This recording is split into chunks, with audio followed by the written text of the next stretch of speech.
Part 1. Cloud Storm. As Michelle studied the front door through her windshield, the vegan leather seat gave no comfort to her squirming bottom. While it looked like every other farmhouse she had driven past, this one held her memories, her secrets, her hopes and ambitions. A time capsule. In a moment of recantation, Michelle had decided not to revisit this memory. Some things were better left in the past. Yet, after tearing herself from the office, she came. It had been too long, and the climate crisis had taken its toll on her parents, on everyone. If only her family would finally recognize the importance of her work, especially since the dark clouds came. A glance at the path beside the barn summoned memories of childhood boredom broken only by bike rides to the riverbank. Trips to the mall had always required a drive her father seldom took in his Chevy Suburban, no matter how much his teenage daughter had begged. The riverbed had dried out last year, another casualty of the dark cloud storms. Michelle had outgrown any desire to go to the mall. Arms folded over the steering wheel, she thought of what she'd left behind in that house. Her thirst for a life not defined by birth and circumstance had dragged her from that nurturing environment. Though Michelle didn't doubt her parents' love, she knew her brother received more of their affection. Those two concepts often blended, but she knew the difference. Since her tumultuous departure for university 16 years ago, the idea loitered in her parents' eyes and slid into subtle comments. Her detachment from the family had left scars on the aging couple. After a deep breath, Michelle tucked a lock of amber hair behind her ear and summoned the fortitude to pull herself from the seat. She grabbed her rollaboard bag from the trunk and plodded toward the front steps. No breeze dared challenge the crease in her pressed black trousers. "One step at a time. You can do this," she said, encouraging her hesitant feet. A silent reminder of her father's speeches on how much safer it was here than in the big city twisted in her palm, and the door swung open. He didn't need to speak the words, as the memories shouted in her mind. Those words would be spoken nonetheless, as always. A smile filled Bobby's face, his eyes shining at the sight of his big sister. She wondered how long he had stood there, waiting for her to build up the nerve to open the door. After a hug that lifted her feet from the wood floor, he took her bag and said, "Hey, sis." The musky scent in the room filled her with recollections of her life in this place. Any freedom she'd enjoyed, the independence under which she now thrived, had vanished the moment she entered.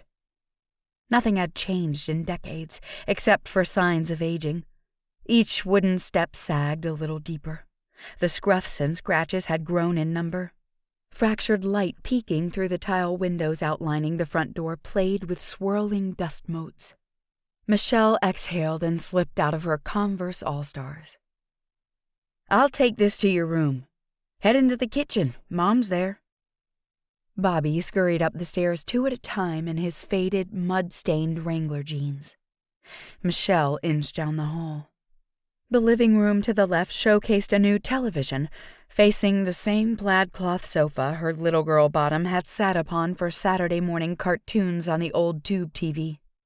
Her mind brought forth an image of a younger man on Dad's empty chair and her on his lap, bouncing and giddy. To the right, a wall of memories rose with the stairs to tell a one-sided story. More photos of Bobby than of her, and only one of Daniel. A family history as the family wished to tell it. A facsimile of reality. No one wanted to remember childhood punishments, adult arguments, teenage groundings, or those horrific "I hate you" moments every parent endured. The familiar sight of her mother's back and the rumble of flowing water awaited her across the island her dad had built a few years ago. "Hi, Mom." Her mother turned from the sink, her bubble-laden hands dripping. After peeling off her yellow gloves, she closed the tap. "Hey, darlin'." A warm embrace filled Michelle with the reassuring feeling of home. She surrendered to the thought that this would always be that for her, no matter how long she stayed away or what she made of her life. Falling into an old pattern, Michelle took up the drying rag while Mom handed her clean dishes one at a time. Preliminary catch-up talk filled the spaces between clatters of porcelain and clinks of silverware. Bobby entered and grabbed a Coke from the fridge. The towel snapped against his rear like a horsewhip, and his big sister told him to make himself useful by putting the clean dishes away. Michelle inquired about the horses. "How many do you have these days?" Bobby splayed his fingers. 5, counting our 2. Been slow these last couple of years. With water so scarce, not many keep horses anymore. "It's enough, and we've got plenty of well water." Their mother closed the tap. 5 horses is a lot of work for the 2 of them. Michelle tried not to infer contempt in the words. "Is the money enough from only—" "Hey!" The pop of her brother's towel slap made Michelle's buttocks clench. Bobby said, 5's basically the same work as 8, but for less money." 8's probably too much for Dad. How's he been?" "Your father's as strong as ever," her mother replied. "You know he loves caring for those horses. Treats the customers' ones as good as our own." Bobby added, "He's slowed down, 'cause of his heart. Our clients are good folk, and they understand." "Clients? How do they know more than—" She couldn't finish the question. "Dinner's almost ready. You kids go set the table." How old would they be before she stopped calling them kids? It fit Bobby, half his sister's age.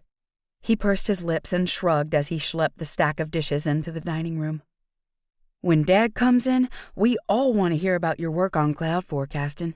We won't understand it much, but we're right proud of you for it." Michelle beamed. "Don't be too proud, little brother." Bobby rolled his eyes with his "yeah, right" look. "I was part of a team that worked it out. We have a long way to go, and I hope to improve predictability to more than a few hours." When their mother lugged the serving tray into the dining room, a wave of gravy crawled over the edge and splashed onto the floor. Bobby reached to take the tray from her.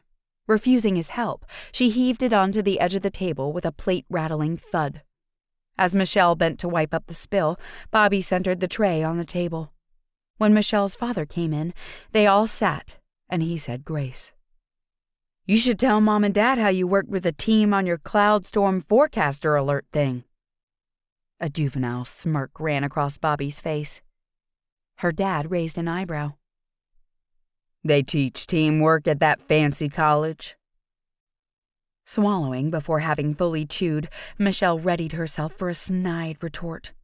Bobby's snickering poured fuel onto the fire. Their mother patted her husband's hand. "Hank, stop. This is supposed to be a nice family dinner. First one we've had in quite some time. Michelle's here now. That's what matters." "Well, I suppose we ought to be grateful our daughter spared a little time from that important job of hers for a visit." Red-faced, Michelle tried to control her volume. "My job is important. More so now that these cloud storms are here. I'm needed in D.C. I think trying to save our environment is worthy of my time. As the leading authority on cloud storms, I can—" "My world-famous daughter.